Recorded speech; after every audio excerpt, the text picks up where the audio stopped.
Hello everyone. आप सबका welcome है मेरे चैनल पे डियर स्टूडेंट्स। मैं सूर्यांक सर आप सबका वेलकम करता हूं।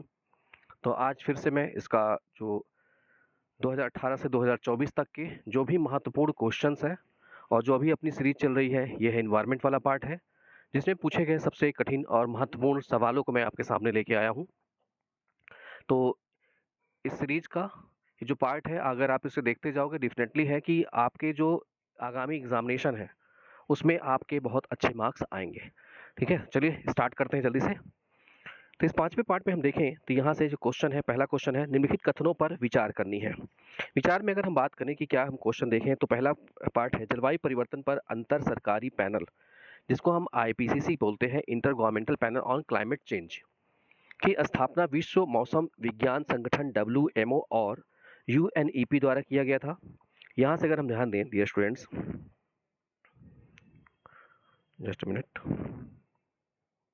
तो दूसरा है आईपीसीसी की छठी आकलन रिपोर्ट AR6 के अनुसार सबसे अच्छी स्थिति में भी पृथ्वी के का जो टेम्परेचर है 1.5 डिग्री सेल्सियस तापमान होना अपरिहार्य था। इसमें से बताना था कौन सा क्वेश्चन, इसमें से 1 2 या ओनली 1 या ओनली 2, इनमें से कौन सा होगा। तो यहाँ पे अगर हम देखें, जो आंसर अपना है वो ए होगा, मतलब कि यहाँ से 1 और 2 होगा। ठीक है, एक मिनट, इसके ऑप्शंस, हाँ ठीक है। देखिए, तो ये ए आंसर होगा, क्यों होगा समझ लीजिए। जब हम बात करें आईपीसीसी का, इसका फुल फॉर्म सीधे सीधे आपके एग्जामिनेशन पूछा गया है, तो ये आप लोग देख लीजिएगा। ठीक है, inter governmental panel on climate change. अब अगर बात करें स्थापना क्या की बात की, संयुक्त राष्ट्र पर्यावरण कार्यक्रम यूएनईपी और विश्व मौसम विज्ञान संगठन, जिसको हम लोग वर्ल्ड मेट्रोलॉजिकल ऑर्गेनाइजेशन डब्ल्यूएमओ की बात करें, इन लोगों ने संयुक्त रूप से इसको 1988 में बनाया था। ये क्वेश्चन सीधे सीधे आपके एग्जाम में ये लाइन ही आई थी। ठीक है, चलिए आगे बढ़ते हैं। यह जलवायु परिवर्तन पर नियमित वैज्ञानिक आकलन, इसके निहितार्थ और भविष्य के संभावित जोखिमों के साथ साथ चलने वाले आकलन तथा समन के विकल्प भी उपलब्ध कराता है। तो इसलिए स्टेटमेंट अपना क्या है, यहाँ पे पहला सही है। दूसरा स्टेटमेंट की अगर हम बात करें, छठी आकलन रिपोर्ट AR6 का पहला भाग क्लाइमेट चेंज 2021 में आया था, द फिजिकल साइंस बेसिस शीर्षक के नाम से, लेकिन ये आपसे नहीं पूछा जाना है। यहाँ देखिए, दूसरा, यह पहली बार है जब आईपीसीसी ने कहा कि सबसे अधिक स्थिति में भी, मतलब सबसे अच्छी स्थिति में भी, अगर हम बात करें 1.5 डिग्री सेल्सियस का तापमान होना अप्रिय, मतलब बढ़ता जाएगा, कम नहीं हो रहा है। ठीक है, क्यों नहीं कम हो रहा? क्योंकि जो विश्व के देश हैं, वो देश क्या कह रहे हैं कि ठीक है, इसको मान तो लिया है आपने, पर इसको लागू नहीं कर रहे हैं आप पूरे अच्छी तरीके से। ठीक है, इसलिए ऐसे टेम्परेचर का पृथ्वी के जो वायुमंडल है उसका टेम्परेचर बढ़ता हुआ जा रहा है, और जो कि एक भयानक भयावह स्थिति को पैदा करेगा। चलिए आगे देखते हैं हम लोग, नेक्स्ट उस पे आते हैं। क्वेश्चन दूसरा है, अगर देखा जाए डियर स्टूडेंट्स, तो क्वेश्चन दूसरा क्या कहता है, यहाँ से ध्यान दीजिएगा। प्रकाश प्रदूषण के संदर्भ में विचार करना है। अब प्रकाश प्रदूषण क्या होता है, ये क्या, पहला स्टेटमेंट है स्काई ग्लो प्रकाश प्रदूषण के घटकों में से एक है। दूसरा है मनुष्यों, वन्यजीवों और जलवायु पर इसके पर्यावरणीय परिणाम देखने को मिलते हैं। तो इसमें स्टेटमेंट बताना है कि 1 या 2 या इनमें से कोई नहीं होगा। तो इसके उत्तर की अगर हम बात करें स्टूडेंट्स, तो यहाँ से उसका उत्तर क्या है, 1 है। तो इसके उत्तर की बात किया जाए तो फर्स्ट उत्तर यहाँ से देखें तो, जस्ट मिनट, तो उत्तर क्या है इसका, फर्स्ट है। यहाँ पे ये दोनों सही है। यहाँ से अगर देखा जाए तो उत्तर अपना क्या हो जाएगा, यहाँ से फर्स्ट है। यहाँ देखते हैं हम, तो ये है कृत्रिम प्रकाश का अनुचित या अत्यधिक उपयोग, मतलब जैसे आपने शादी ब्याह में देखा होगा, मेला में देखा होगा। ठीक है, तो कृत्रिम प्रकाश का अनुचित या अत्यधिक उपयोग प्रकाश प्रदूषण या एलपी के रूप में जाना जाता है, लाइट पोल्यूशन के रूप में जानते हैं हम लोग इसको। ठीक है, यहाँ से याद रखिएगा। फिर इसके बाद दूसरा देखिए, यहाँ पे प्रकाश स्रोतों का चमकीला, भ्रमित और अत्यधिक समूह होता ही है, इसलिए कथन क्या है, पहला सही हो जाता है।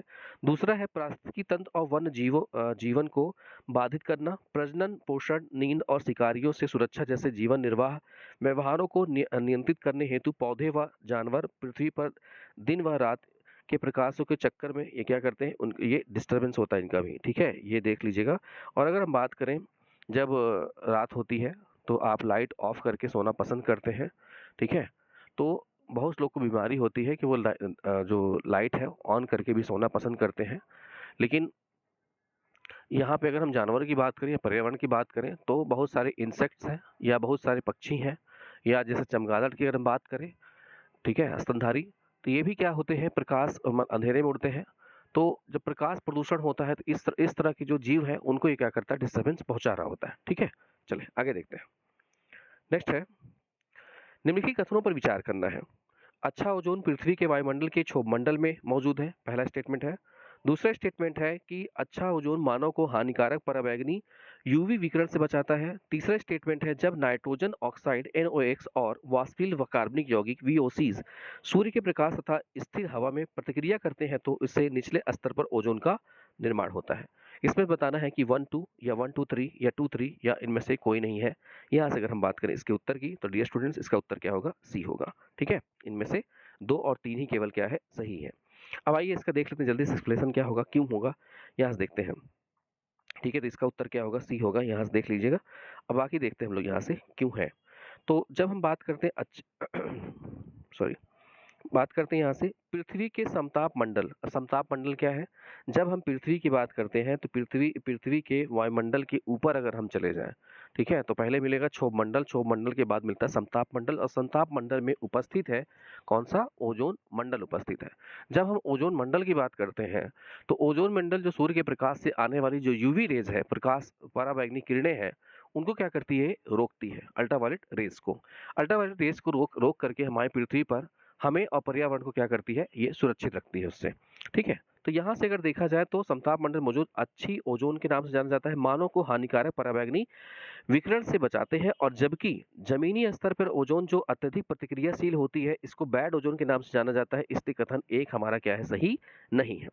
दूसरे स्टेटमेंट की बात करें हम लोग, इसे द्वितीयक प्रदूषण कहा जाता है क्योंकि यह तब उत्पन्न होता है जब प्रकाश, रासायनिक धूमकोरे या सूर्य के प्रकाश में VOCs और या कार्बनिक पदार्थ जो होते हैं वो अगर मिलते हैं, तब इसके फलस्वरूप, और नाइट्रोजन बेस्ड होना चाहिए, ये इनके फलस्वरूप क्या होती है, खराब ओजोन बनती है। ठीक है, जिसको हम पैन के नाम से जानते हैं, परऑक्सिल एसिटिल नाइट्रेट के नाम से भी जानते हैं। ठीक है, पैन के नाम से। तो इसलिए क्या है यहाँ से, और ये क्या करता है, मानव स्वास्थ्य पर प्रतिकूल प्रभाव डाल सकती है, अतः कथन दूसरा हमारा क्या है, सही है। फिर अगर हम बात करें तीसरे स्टेटमेंट के लिए, यह दो प्राथमिक प्रदूषक जिसको हम नाइट्रोजन के ऑक्साइड बोलते हैं और VOCs बोलते हैं, इनको मिलने से क्या करती है, बनती है, तो खराब ओजोन का निर्माण करती है। इसलिए उत्तर अपना क्या है, ये सही होगा। ठीक है, चलिए नेक्स्ट क्वेश्चन पे आते हैं हम लोग जल्दी से। चौथा है, Earth our suit Day. Earth our suit Day क्या होता है, कि संदर्भ में लिखित कथनों पर विचार करना है। यह दिन, पहला स्टेटमेंट है, यह दिन उस तारीख को चिन्हित करता है। ठीक है, यहाँ से अगर हम बात करें, या उस तारीख को चिन्हित करता है जब किसी दिए गए वर्ष में पारिस्थितिकी संसाधनों और सेवाओं के मानवता की मांग उसी वर्ष में पृथ्वी पर पुनः उत्पादन किए जा सकने वाले संसाधनों की मात्रा से अधिक होती है। दूसरा है, अर्थ आवर सूट डे को मेजबानी गणना संयुक्त राष्ट्र पर्यावरण कार्यक्रम UNEP द्वारा किया जाता है। तीसरा है, पारिस्थितिकी पदचिन्ह प्राकृतिक पर मानव मांग की तुलना में प्रकृति की पुनः उत्पन्न करने की क्षमता को निर्धारित करता है। यहाँ से अगर हम बात करें, ये जो क्वेश्चन है ये थोड़ा कॉन्सेप्चुअल क्वेश्चन है जो कि एग्जाम में आए, लेकिन बट इसको मैं कहूँगा कि थोड़ा पढ़ लीजिए, समझ में आ जाए तो अच्छी बात है। ठीक है, नहीं आते हैं तो इसको आप स्किप कर सकते हो, क्योंकि ये 2018-19 के बाद फिर एक ऐसे क्वेश्चन पूछे नहीं गए दोबारा से। ठीक है, चलिए आगे देखते हैं। अब इनमें से था कि 1 2 सही है कि 1 2 3 सही है, 2 और 3 कौन सा सही होगा। यहाँ से देखते हैं, इसका सोल्यूशन की बात की जाए तो इसका आंसर क्या है डियर स्टूडेंट्स, डी है। ठीक है, इसका उत्तर क्या होगा, डी है। यहाँ से देखते हैं, थोड़ा हम बात कर लेते हैं इसमें क्या है। ठीक है, यहाँ से अगर देखें तो इसका उत्तर क्या है, डी, नन। अब यहाँ से आगे आते हैं, क्यों है। जब हम बात करते हैं अर्थ आवर की, ठीक है, यहाँ से देखें तो अर्थ आवर सूट डे 2021 में तारीख के चिन्हित करता है, और जब किसी दिए गए वर्ष में पारिस्थितिकी संसाधन, उदाहरण के लिए मछली और जंगल तथा सेवाओं के संदर्भ में मानव जनजाति की मांग उसी वर्ष के दौरान पृथ्वी पर पुनः उत्पादन किए जा सकने वाले संसाधनों की मात्रा से अधिक होती है। अर्थ आवर सूट डे का मतलब ये हुआ, जैसे एग्जांपल दे रहा हूँ, कि अगर आपके घर में खाना बन रहा है तो खाना जब बना रही है, भाई 4 रोटी बनाया, लेकिन 4 रोटी की बजाय आपने 8 रोटी की डिमांड कर दी, आपको भूख ज़्यादा लगी है, 8 रोटी की डिमांड करी। ऐसे ही अगर हम पृथ्वी की बात करें तो पृथ्वी पर एक साल में कितने संसाधन उपस्थित हैं यहाँ पे, जितने भी मानव हैं उनके लिए। लेकिन जो हमारी डिमांड है जनसंख्या के हिसाब से और शहरीकरण और अदर अदर कारण से ये डिमांड बढ़ते जा रहे हैं। तो जो डिमांड बढ़ता जा रहा है इसी को बोलते हैं demand earth our suit day. ठीक है, ठीक, कि हमारी डिमांड बढ़ते जाएंगे, एक दिन ऐसा आएगा संसाधन उपलब्ध नहीं रहेंगे, लोग होंगे उस समय फिर एक दूसरे का खून कर डालेंगे संसाधनों के लिए। ठीक, तो यहाँ से अगर समझे इसको, ठीक है, इस तरह से, तो यहाँ पे अगर देखा जाए अर्थ आवर्स वुड डे, यहाँ से देखा जाए तो ये है डे अवधारणा पहली बार UK think tank New Economic Foundation के एडर्सन सिम्स द्वारा लाए गए थे। देखिए ये सब बहुत इंपॉर्टेंट नहीं है आपके लिए, चाहे तो इसको छोड़ सकते हैं, बस इतना जान सकते हैं आप कि अर्थ आवर्स वुड डे होता क्या है, ठीक है। तो इसको डिटेल बहुत जानने की जरूरत मुझे लगता है नहीं, ठीक। आगे बढ़ते हैं, आगे बढ़ते हैं हम लोग नेक्स्ट क्वेश्चन पे। नेक्स्ट क्वेश्चन है पांचवा, भारत में इस्पात उद्योग द्वारा छोड़े गए कुछ महत्वपूर्ण प्रदूषक निम्नलिखित में से कौन से हैं। ये इंपॉर्टेंट है। सल्फर के ऑक्साइड पहला है, दूसरा है नाइट्रोजन के ऑक्साइड, तीसरा है कार्बन मोनोऑक्साइड, चौथा है कार्बन डाइऑक्साइड। नीचे इसमें जो कोड दिया गया है इसमें बताना है कौन सा हो सकता है। तो यहाँ अगर डी स्टूडेंट्स हम उत्तर की बात करें तो अपना उत्तर क्या होगा, डी होगा। और डी उत्तर है तो थोड़ा सा हम लोग देख लेते हैं, डी उत्तर 1 2 3 4 मतलब इसमें सभी होंगे। अब अगर बात करते हैं यहाँ से, डियर स्टूडेंट देखिए ध्यान दीजिएगा, यहाँ देखिए ध्यान दीजिएगा, तो यहाँ उत्तर अपना क्या होगा, डी होगा। एक मिनट,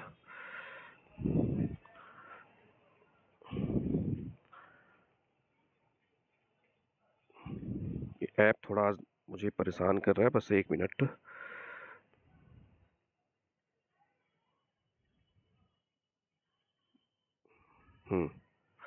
देखें, तो यहाँ डी आंसर होगा। अब क्या होगा देखें, तो यहाँ पे इस्पात उद्योग के यहाँ पे कोयले और लोहे की बात किया जाए, जो इस्पात उद्योग होता है, इस्पात उद्योग में जो पदार्थ होते हैं, मतलब लोहे जो रॉ मटेरियल होता है, अयस्क होता है, उनको गर्म करने के लिए, पिघलाने के लिए, तो यहाँ पे जो पिघलाने के अयस्क यहाँ पे प्रदूषक होते हैं, जैसे इसमें देखें तो यहाँ कार्बन मोनोऑक्साइड निकल रहा होता है।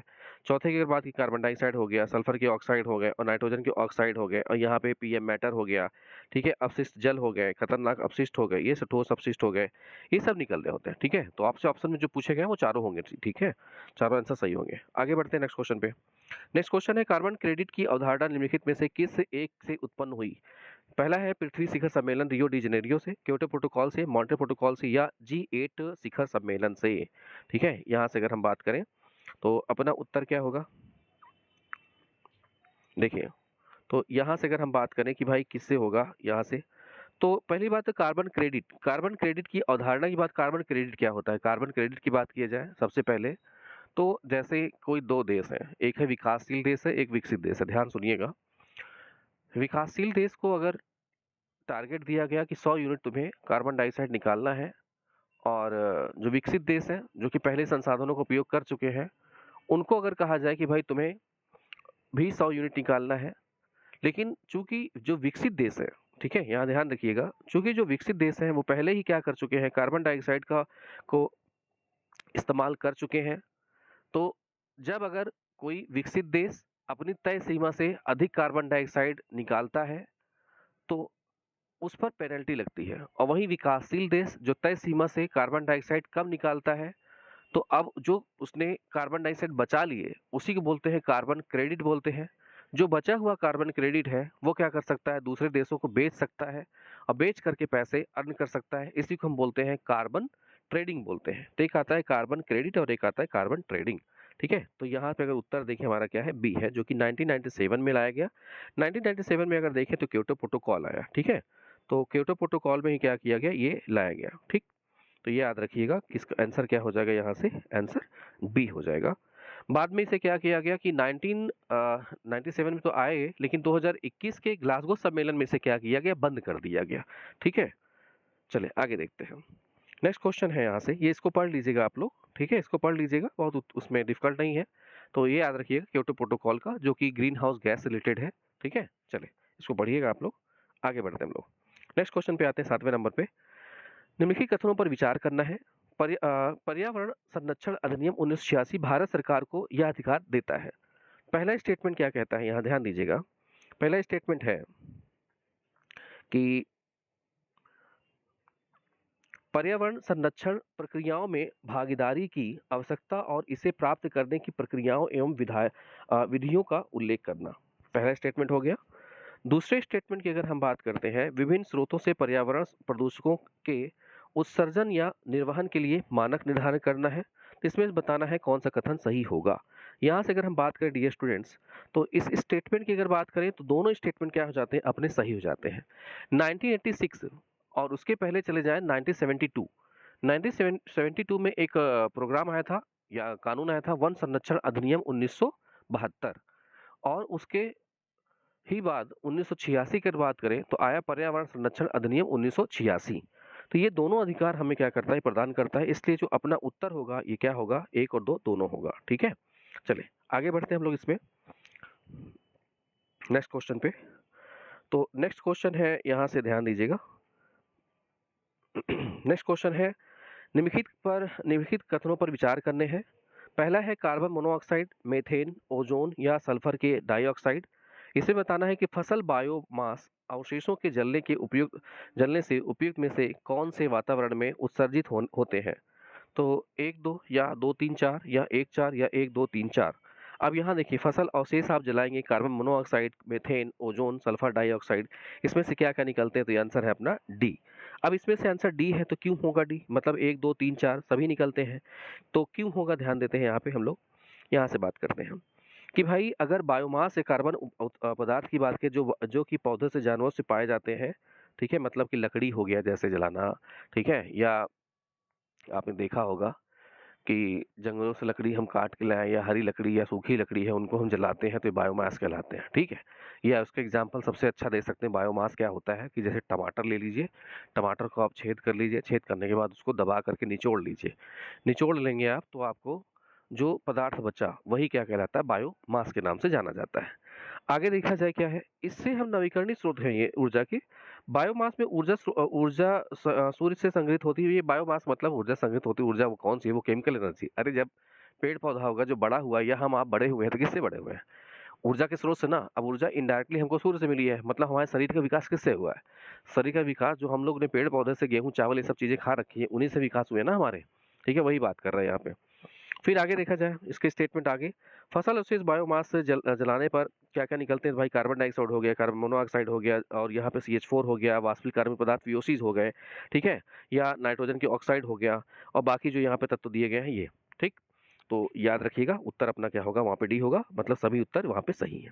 ठीक है, आइए नवा है, हमारे देश के शहरों में वायु गुणवत्ता सूचकांक के मूल्य की गणना में समानता निम्नलिखित में से किस वायुमंडल गैस को ध्यान में रखा जाता है। बहुत इंपॉर्टेंट है, मोस्ट इंपॉर्टेंट क्वेश्चन, याद रखिएगा। ये मैंने आप लोग को बताया है, कई बार बताया है कि मोस्ट इंपॉर्टेंट क्वेश्चन है यार, इससे क्वेश्चन डेफिनेटली है, पूछा जाता है। ठीक है, carbon dioxide, carbon monoxide, nitrogen की और डाइऑक्साइड, सल्फर के ऑक्साइड या मीथेन, सीधे सीधे है, काट दीजिए कार्बन डाइऑक्साइड को। कार्बन डाइऑक्साइड काट देंगे तो पहला आंसर गया, तीसरा तीसरा चला गया, और डी वाला भी कैंसिल। तो अपना उत्तर कौन सा होगा, 2 3 और 4। कौन सा होगा, 2 3 और 4, कार्बन मोनोऑक्साइड, नाइट्रोजन की डाइऑक्साइड, सल्फर की डाइऑक्साइड और मीथेन इसमें से नहीं है। 8 प्रकार के इसमें गैसें हैं, या 8 प्रकार के गैस तो नहीं कह सकता, 8 प्रकार के तत्व हैं। वो तत्व कौन कौन से हैं, आप प्लीज कमेंट बॉक्स में एक बार कमेंट कर दीजिएगा। जब भी ये लेक्चर आप देख रहे होंगे प्लीज आप कमेंट करिएगा, मैं आशा करूंगा आप कमेंट करेंगे। ठीक है, जनरली बच्चे आप ऐसे करते नहीं हैं, ठीक है, और ना तो आप सीरियस होते हो पढ़ने के लिए, फिर मार्क्स आपके फिर वैसे ही आते हैं, फिर अगली बार आप इसी को देख रहे होंगे।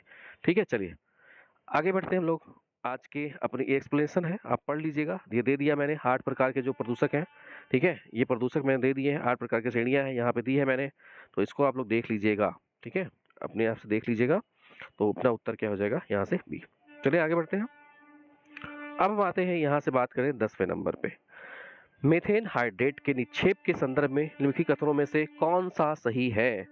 भूमंडलीय तापन के कारण इन निक्षेपों में से मीथेन गैस निर्मुक्त होती है या प्रेरित हो सकती है। दूसरा है, मीथेन हाइड्रेट के विशाल निक्षेप उत्तरी ध्रुव टुंडा में तथा समुद्र अधस्थल के नीचे पाए जाते हैं, या वायुमंडल में मीथेन या 2 दशक के बाद कार्बन डाइऑक्साइड में ऑक्सीकृत हो जाते हैं। बताना इसमें से कौन सा सही होगा। अब अगर बात करते हैं यहाँ के उत्तर के डियर स्टूडेंट्स, तो याद रखिएगा यहाँ से कि भाई सबसे पहले आता है कि मीथेन हाइड्रेट होता क्या है। यहाँ से बात करें अपना आंसर क्या होगा, डी, मतलब कि 1 2 3 इसमें से सभी होंगे आंसर। ठीक है, तो चलिए आगे देखते हैं हम लोग इसमें से क्यों होगा भाई। यहाँ से तो ये देखते हैं हम लोग क्यों है ये। आगे देखा जाए तो डी यहाँ से आंसर अपना क्यों है। ठीक है, ये देखिए, तो डी आंसर की व्याख्या देख लेते हैं। मीथेन हाइड्रेट क्या होते हैं, बर्फ की एक जालीनुमा पिंजरे जैसी संरचना होती है, जिसमें कि हमारे मीथेन के जो अणु होते हैं, मतलब जो भी ध्रुवीय क्षेत्र आपने देखा होगा, ध्रुवीय क्षेत्रों में जो ठंडे एरिया होते हैं वहां पे जो बर्फ होती है, बर्फ के नीचे मीथेन है, वो दबी हुई मीथेन है। ठीक है, तो जो मीथेन जो बर्फ होती है, बर्फ में जालीनुमा टाइप का होता है, बीच बीच में पोर होते हैं, उसमें जो गैसें हैं यही गैसें फंसी हुई हैं, ठीक है। तो इसी को हम लोग बोलते हैं मीथेन हाइड्रेट बोलते हैं। जमी होती है जहाँ तापमान का दबाव तापमान और दबाव एक इसके गणन के लिए अनुकूल होते हैं। यहाँ से देखिए आर्कटिक फर्माफ्रॉस्ट का मतलब क्या हुआ कि जो आर्कटिक क्षेत्र में जो जमीन है, ठीक है, मतलब बर्फ ही बर्फ होगा। उसकी हम बात करें कि नीचे मीथेन हाइड्रेट की तलछट या तलछटी चट्टानी इकाइयों के निर्माण के स्थिति में के लिए उपयुक्त होती हैं, ठीक। तो ये स्टेटमेंट है, इससे पहले दूसरा स्टेटमेंट अपना क्या है, सही है। ये समुद्र की गहरे तलछट में पाई जाती है, ये भी स्टेटमेंट बिल्कुल सही हो जाता है। अब बात करते हैं यहाँ पे मीथेन हाइड्रेट जो कि एक संवेदनशील तलछट है, तापमान में वृद्धि या दबाव में कमी के साथ साथ तेजी से पृथक हो जाती है, ठीक। तो ग्लोबल वार्मिंग होगी तो ऐसी समस्या आएगी कि बर्फें अगर पिघलेंगी, ये गैसें भी क्या हो जाएंगी, वातावरण में उत्सर्जित होगी। और CH4 क्या है, एक ग्रीन हाउस गैस है। और ग्रीन हाउस गैस अगर वायुमंडल में आएगी तो अपनी पृथ्वी का टेम्परेचर और अधिक बढ़ा देगी, ठीक है। तो डियर स्टूडेंट्स, ये रहे आज के 10 प्रश्न। आई होप कि आपको ये सीरीज काफ़ी फ़ायदा करेगी। जो सीरियस कैंडिडेट होगा डेफिनेटली उसको फ़ायदा करेगा। तो प्लीज़ आपको बताना है कि मेरा प्रयास कैसा लगा। फिर मिलूंगा आपको नेक्स्ट लेक्चर में, तब तक के लिए आप सबको धन्यवाद। Have a good day.